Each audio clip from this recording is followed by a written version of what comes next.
So Giovanni, we are here at Lugano Fund Forum in the beautiful city of Lugano, and you're a classic example of a Swiss asset management company.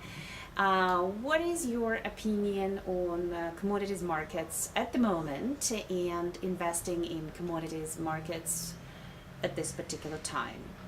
For us, the commodity market is part of the overall asset allocation. So when we invest the money for our client, we come from stock, bonds, cash, private equity, hedge funds, down to the commodity side. So in order to invest in the commodity side, you have to be an expert on that. And that's why we quite often rely on third parties that give us advice on which direction to go. And the commodity market is very differentiated. You might have on the one hand the discussion about the oil prices from the United States, where they start producing a lot of oil on the horizontal drilling side, that is going to compete quite importantly in the United States and maybe abroad with the classical OPEC and other parts of the world. You might have the gold or this type of investment where it was in very interesting fashion a few years ago, and now step by step the interest of the investors is coming down. So the trend is down.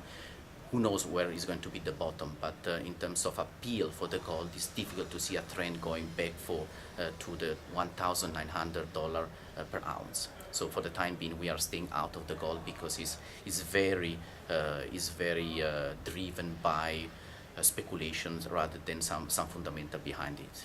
If we go to, yeah. How about agricultural commodities? The agricultural commodity is is a very interesting type of investment because on the one hand we have on a very long term the increase of population, so you need to have growth in terms of production. There is a potential growth in prices because there is much more people eating, and therefore you need a lot more. There is an important increase in productivity of the different farms. So there is an imbalances. There tend to be an imbalance between the two that is going sooner or later to find a place. We have seen a significant drop in prices, and now it is on the current time a stabilization, but we don't see exactly where it's going to go because it depends on what's going on in the general market. So at the current time, for us, given that it's difficult to see whether it's going one or the other direction, we are not, for the time being, on a tactical basis, we are not invested in the commodity side.